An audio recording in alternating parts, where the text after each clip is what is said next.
it didn't work out the way I was anticipating it. Okay, so let's go. So we're going to talk about understanding Social Security and its benefits. And we're first going to start off with a review of Social Security, just a little overview about how it all basically started and what it is. And when you look at Social Security income by the source of the income, on average, some people, that's their only income.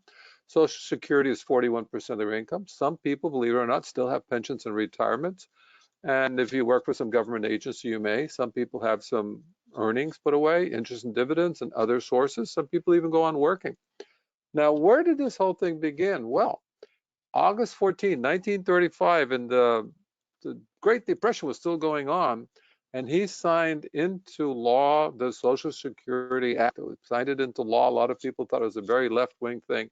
And if you notice right over here above his shoulder, there's a little lady there, and everybody else is hanging around. There's even a guy down here. Look at him smoking a good old stogie. I mean, nobody really cared about that much back then. But anyway, who is this lady? Well, this lady happens to be Frances Perkins. She was the Secretary of Labor from 1933 all the way to 1945. The war was really basically ending. She was the first lady ever appointed to U.S. cabinet, and she held the office of Secretary of Labor longer than anybody else. She's the one who drafted the law of Social Security Act. She established the concept of unemployment compensation. She introduced workmen's compensation, where they get something happens. She introduced the concept of a minimum wage. She founded the Civilian Conservation Corps, and she drafted legislation to abolish child labor. It's amazing. They still had child labor back then. This lady is so important that she has a building named after her in Washington, D.C., okay? So let's give an idea how great Social Security is. Look at this. There's 62 million beneficiaries that were receiving almost $80 billion every single month. And this is from March 2 years ago.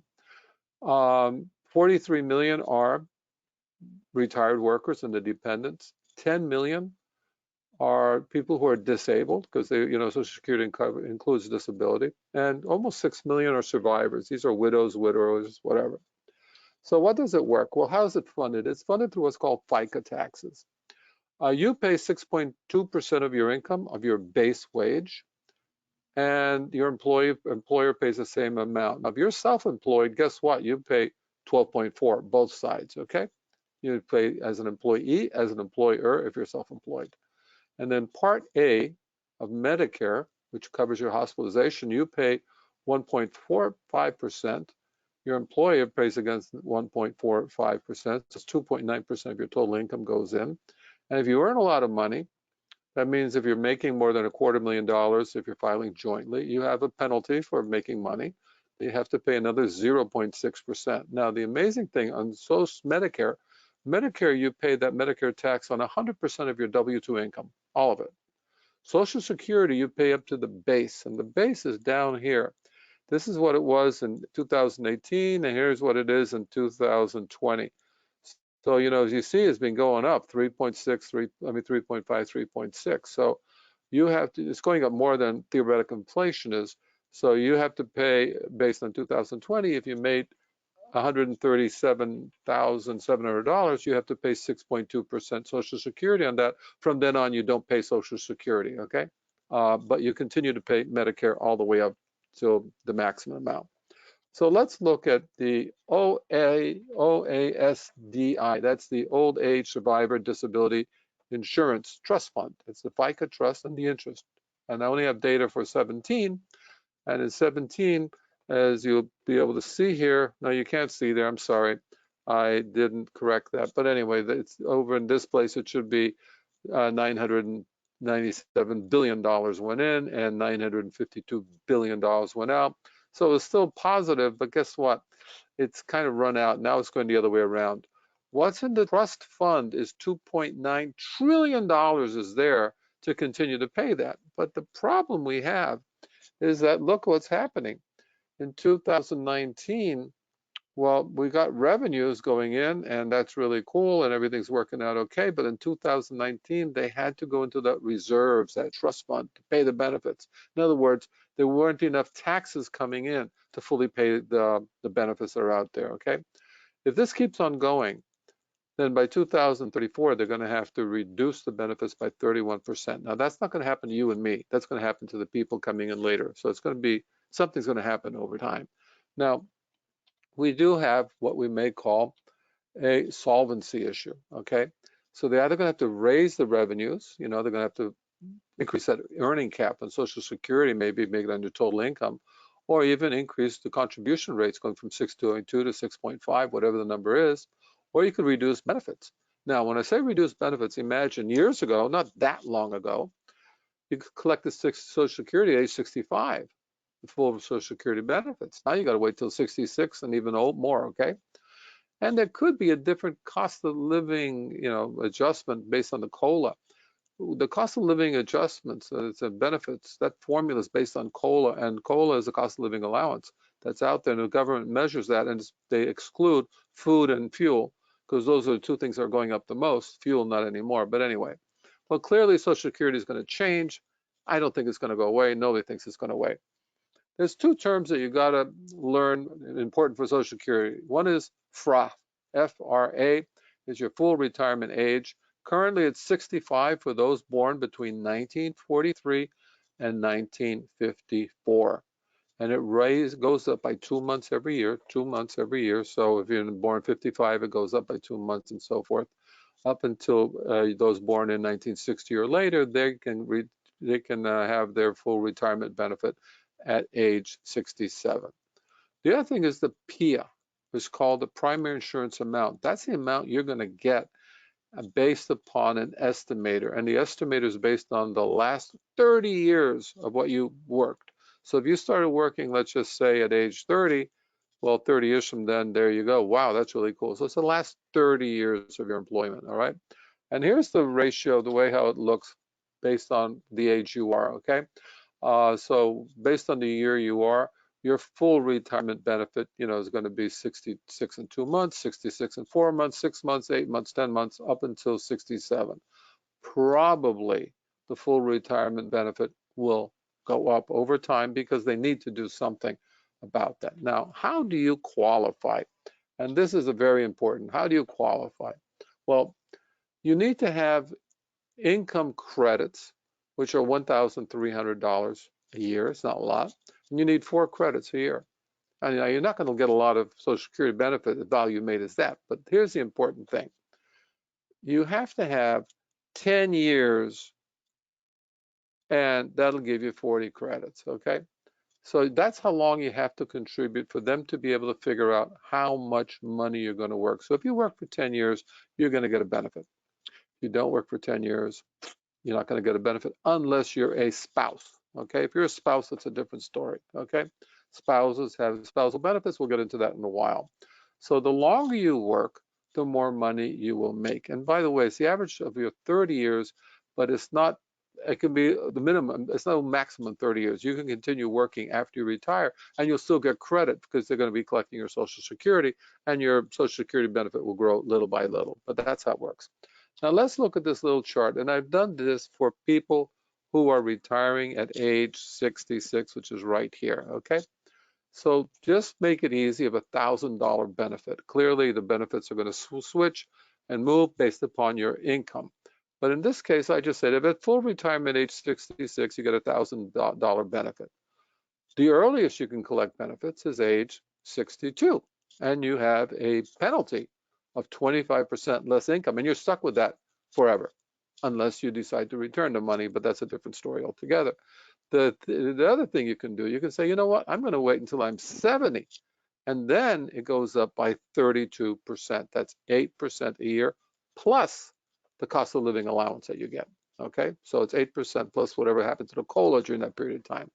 So clearly, depending on special circumstances, what the circumstances are, there's a huge difference between $750 a month to $1,320 a month. That's assuming that you're entitled to $1,000 at full retirement age, at your full retirement age, okay? If you delay, you get delay credits of 8% a year.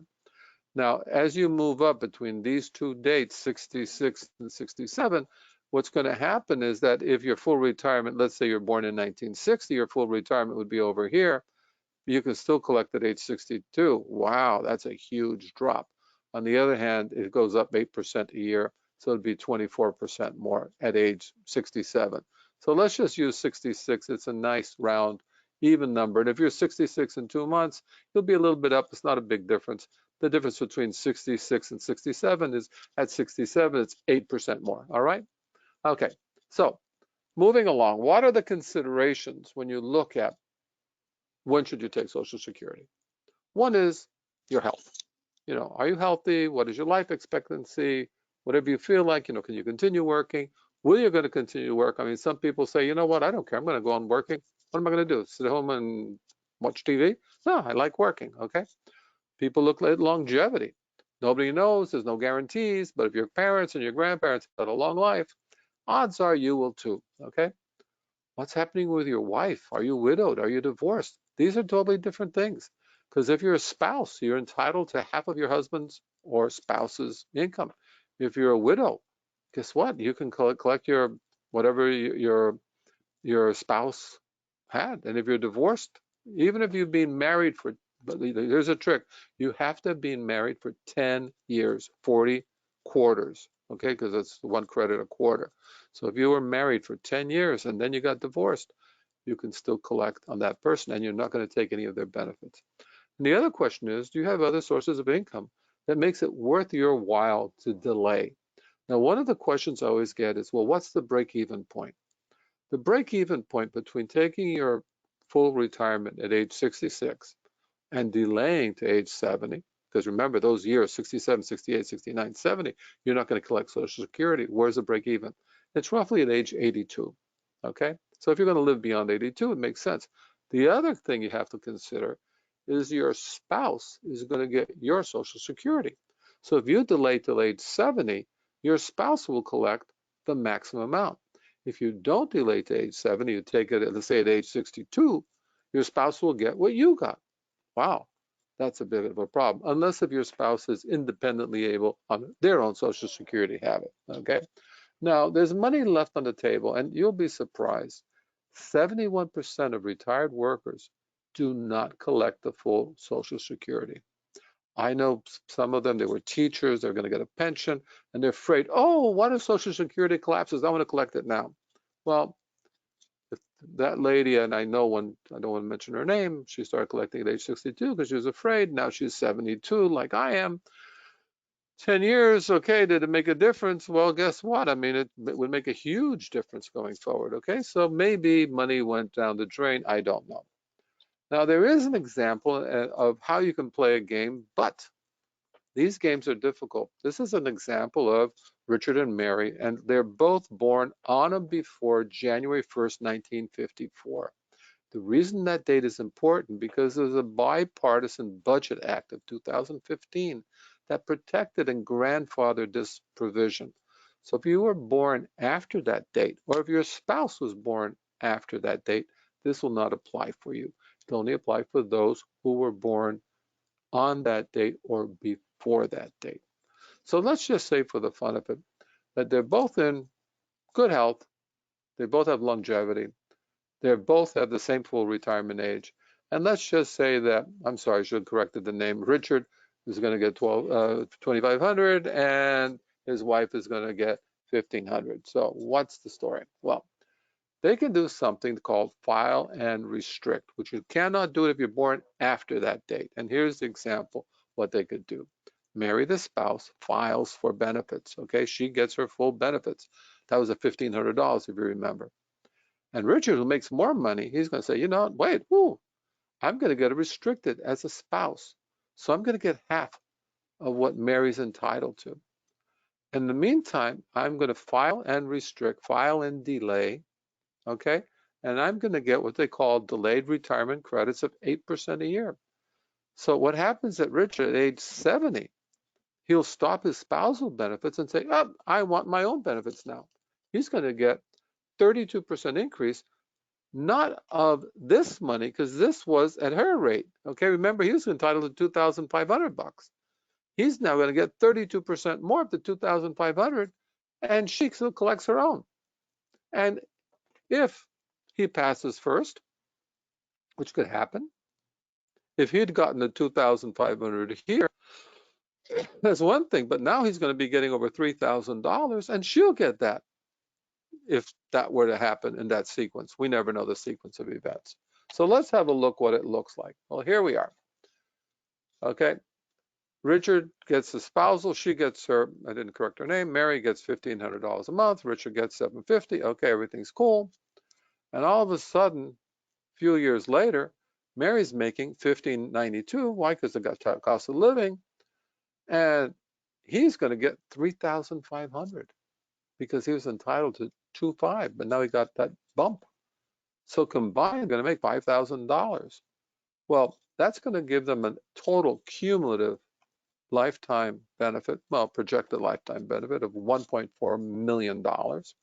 And let's just say, for the fun of it, at age 54, poor Richard, gone. Okay, he didn't live anymore. So what happens to Mary? Well, her benefit disappears, but she goes on collecting his benefit with that tax advantage. That works out quite well. So when we look at Social Security, there are billions of filing things. Okay, you can file many different ways, but you should start always at age, for maximum benefits, at age 70. And the spouse can also start. Okay, that to let you both have the advantage if you want. The other extreme is you both start collecting at age 62. So if you look at this chart over here, we're seeing that in this case, this is the least amount they both can make.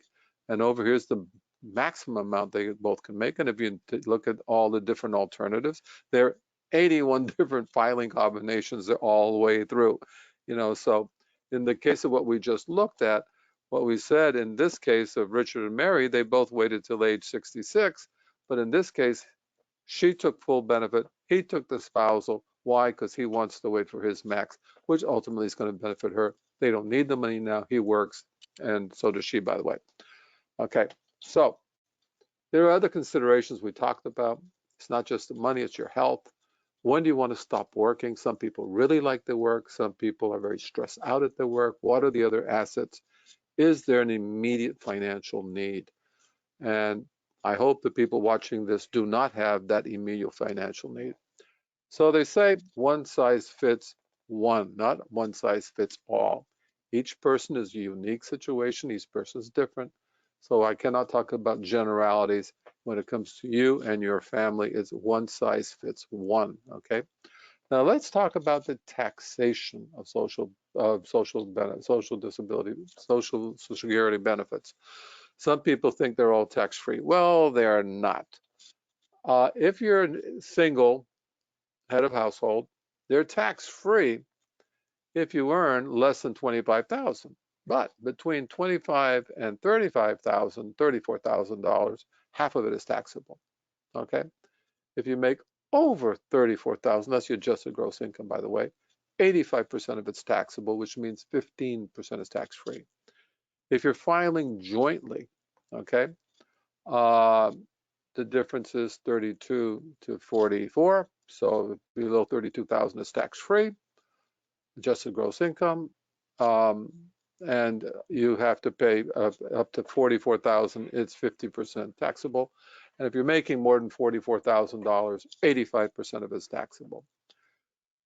If you're filing separately, some people, married couples, do file separately. Well, taxes probably will be due in both cases, depending, because you're obviously your income base is lower because you go to the single, which is $25,000 to $44,000, which I have in the top line.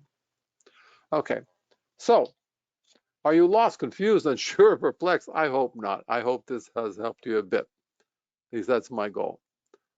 So let's now move on to another difficult subject. It's a Medicare overview, and it's difficult because there's so many different things, and people say, oh, Medicare for all, Medicare for all. Okay, great. Well, the amazing thing about Medicare for all that we have right now, people over 65 get Medicare. And by the way, the moment you're 65, you're entitled to Medicare. You don't have to wait or anything like that. But the thing is, you've been paying for Medicare for a very, very long time, and you're not getting the benefit, all right? So how does that work out? Well, let's have a look. Okay, what's involved in Medicare? Well, Medicare is broken down into 4 basic parts. Part A, which you get when you're 65, that covers your hospitalization. You go into the hospital, It pays for that. There's a deductible, but it pays for that. Part B is what I'd call a medical insurance. It's your doctors, your labs, your outpatient, all these sort of things. There's a Part C, which basically is an advantage plan. You'll hear a lot of them on TV where they're going to say, oh, there's no premiums for that. Well, yeah, but the Part B, you've got to pay the government for it no matter what. So what happens when you get an advantage plan? An advantage plan, basically a private insurance company will take over your Part A and Part B. So you're not anymore theoretically covered by Medicare. You're covered by whoever that insurance company may be, and it's either an HMO or a PPO. Does it work? To a certain degree, it does. If you have Part C, very often too, as an extra benefit of joining that HMO or PPO, they will pay for your Part D and they'll give you some other little benefits, okay? So what is Part D? Think of Part D as drugs, okay? Your drugs, your prescriptions, all right? So let's move along and let's have a quick look at what's involved in Part A as of 2019. And basically it covers, and it's obviously going to be the same for what it is right now, but what it covers is your hospital care, your skilled nursing facilities, not custodial care at home. You have to be in a nursing facility, hospice, etc. Okay. Your cost is free because you've been paying taxes while you're working, and you must have paid for 10 years, 40 credits. Okay. If you're filing jointly, only one spouse worked, the other one is a housewife, if you wish. Doesn't matter. You filed jointly. That spouse is entitled to that. By the way, on the spousal benefit, I have a dear friend of mine who one day I was talking to him briefly, and I said, "Oh, your wife must be very happy with her benefit."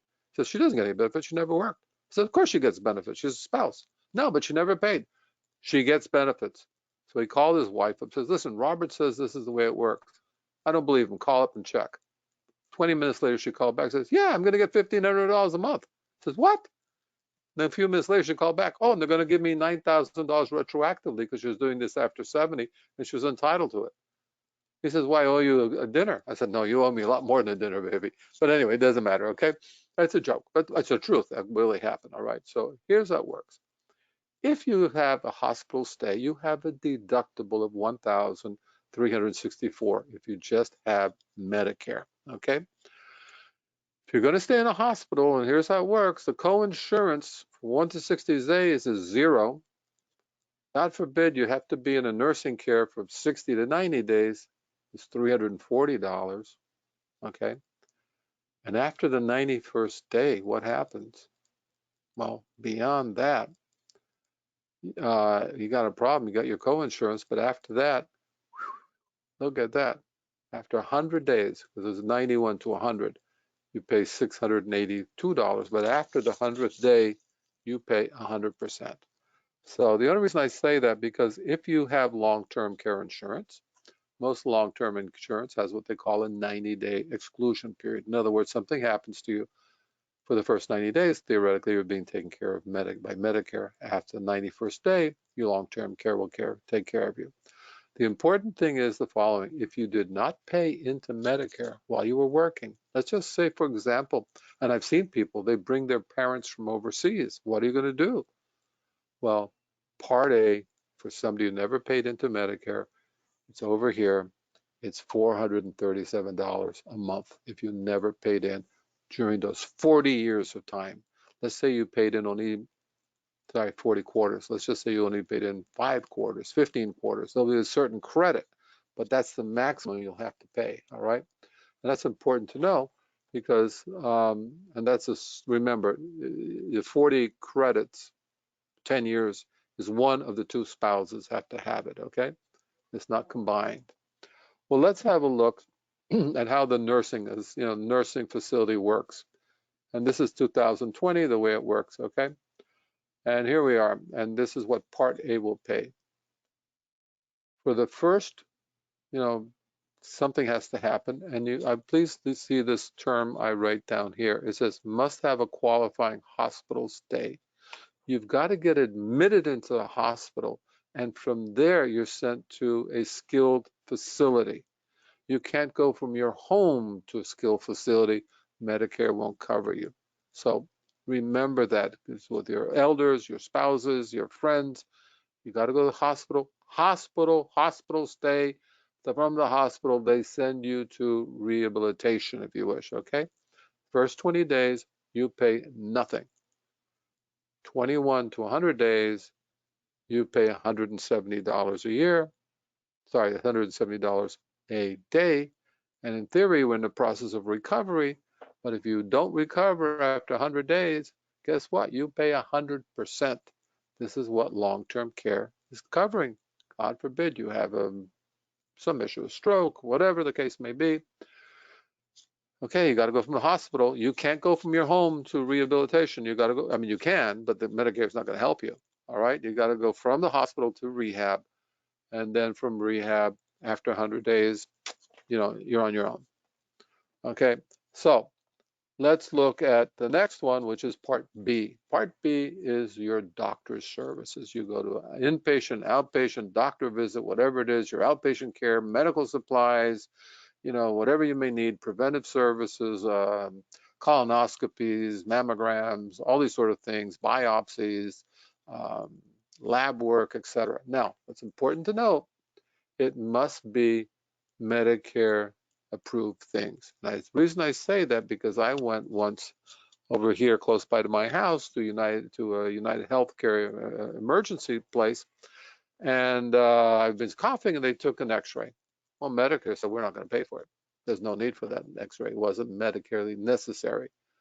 Well, I got a bill for $900 for one X-ray.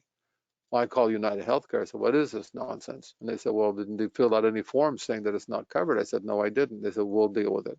They called up, I said United, it was Baptist Health Care over here, urgent care. They called them up. Baptist had to swallow it. Why? Because I was not advised that it was not medically necessary, okay? So anything that you're going to do, let's say you want a facelift, you want to, I don't know, let's say I want to remove this silly thing I have in the middle of my forehead. That is totally discretionary. No, Medicare is not going to pay for it. Unless I can convince, oh, that could be cancer, but I doubt I've had it for all my life, okay?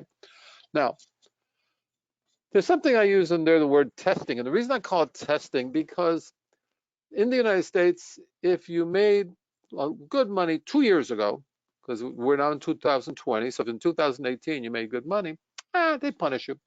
It's called IRMA. It's right here, income-related monthly adjustments. All right, so for most people, your Part B will cost $144.60 a month, and you have a deductible of $198. So once you pay that $198, the first 2 doctor visits, fine, you don't have to pay any more. But generally, you'll have a co-insurance, like God forbid you have to go to hospital, you'll have to pay like 20%. Now, how do these IRMA work? They're over here in this chart on the right-hand side. I hope you see it right over here. It says total premium. So if you make less than 174, you pay 144. If you pay between 174 and 218, it goes up. And if you really made good money, let's just say you made more as a married couple, you made more than $700,000 2 years ago. Well, guess what? Now you got to pay $491. Now I have a friend of mine whose name I'm not going to mention. 2 years ago in 2018, he got this really great stock options. Got a lot of money. First time in his life, he made a lot of money. Well, guess what? He's retiring this year, so for the whole year, he's got to pay $491. Next year, he'll probably pay a lot less because he got good returns then, okay? I also have another lady friend of mine who I don't want to mention her name. She bought a really neat car. And she said, well, look, I don't really need to buy it on credit. I'm going to take all my money out of my whatever it was, her 401k. She took all the money out. Well, that popped her income, and guess what? Now she's got to pay income-related monthly adjustments, okay?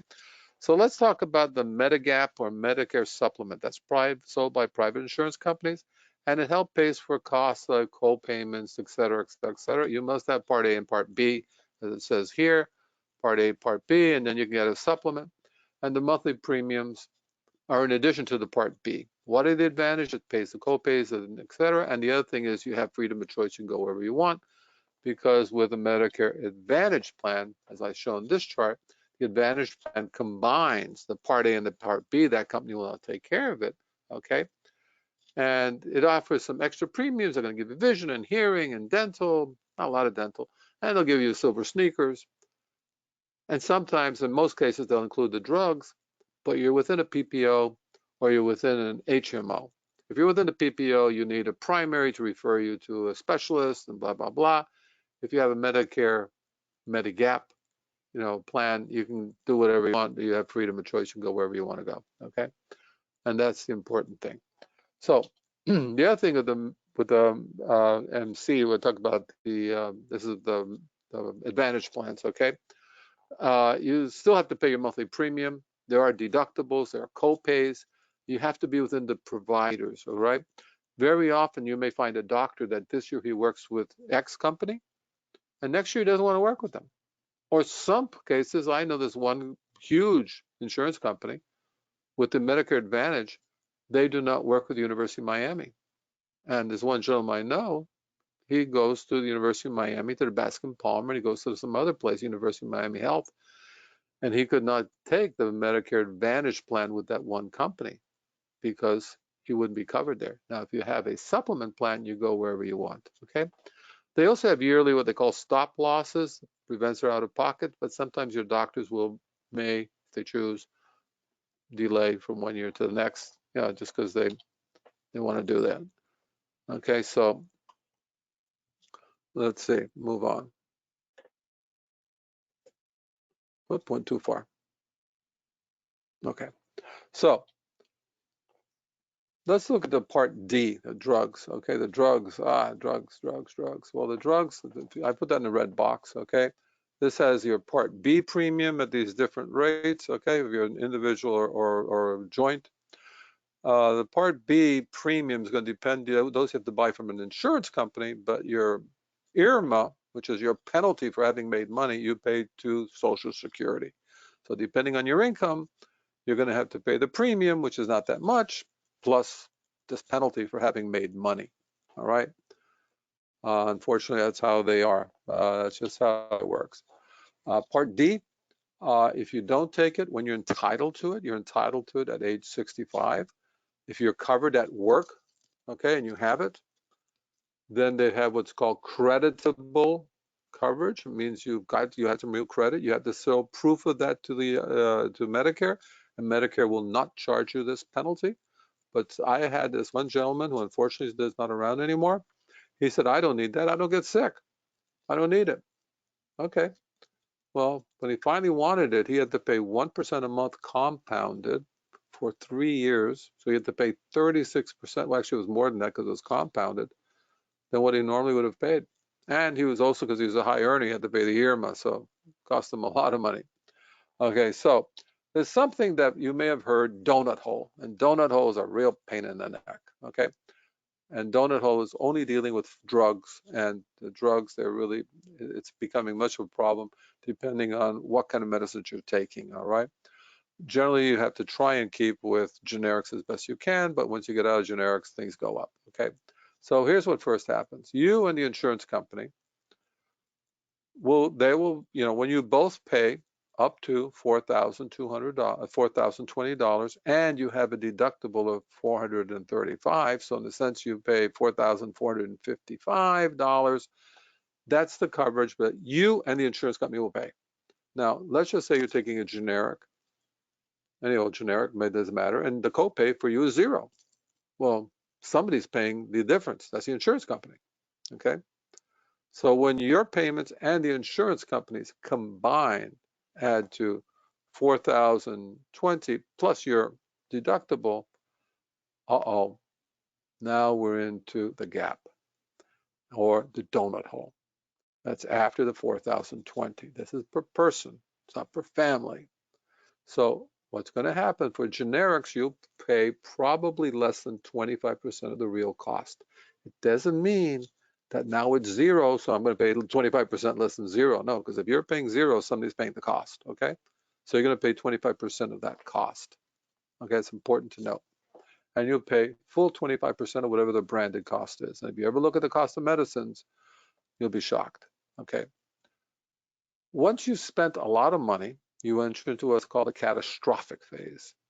That's after your troop, which means your true, real, out-of-pocket cost. I don't know why it's P, but anyway, what you spend out of pocket is not what you and the insurance company It's what you're out of pocket once your out of pocket reaches 6,350, which is a lot of money because the insurance company's already paid money, right?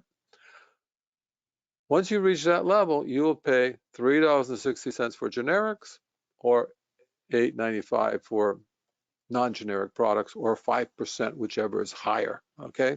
So that's when you hit the catastrophic, once you've already paid $6,300 out of pocket. Plus, remember, you had that deductible of 400 and something. So you spent almost $7,000 on medicines, which I don't know about you, but I think that's an awful lot of money. So let's take out our handy calculator. What's this going to cost you? Okay. Well, Part A, zero. Part B, $144.60 this year. Next year could go up. Part D, I just picked a random company. There's different ones, but it's $46.70. It can be a little bit less. And if you take the Part G supplement plans go from A to N. There's a whole bunch of them. But the G is what I'd say today's Cadillac, okay? So basically it pays all the co-pays, et cetera. You go wherever you want. It's going to cost per person $433.34 a month. Now, some people say, I cannot afford that. Well, okay, fine. Then take a C plan, and you'd only pay the 144, and that's it. But you have certain restrictions. You have copays, you have deductibles, and you have to be within their network, okay? Now, that cost that I put for the G, that's always something that's dependent upon the plan, because there's cheaper plans. There are no more expensive supplement plans than a G. And it also depends on the zip code. Unfortunately, we live in Miami. Miami is one of the most high cost places. You go live in Jacksonville, the exact same plan costs a lot less, okay? And plus, remember that there still are deductibles and co-pays in Part D. Not all your medicines are going to be covered. So you're talking easy, I don't know, pick a number, $500 a month per person. Okay. Well, I want to thank you for attending the webinar. I'm really sorry that we had that issue at the beginning, but we're finally able to solve that.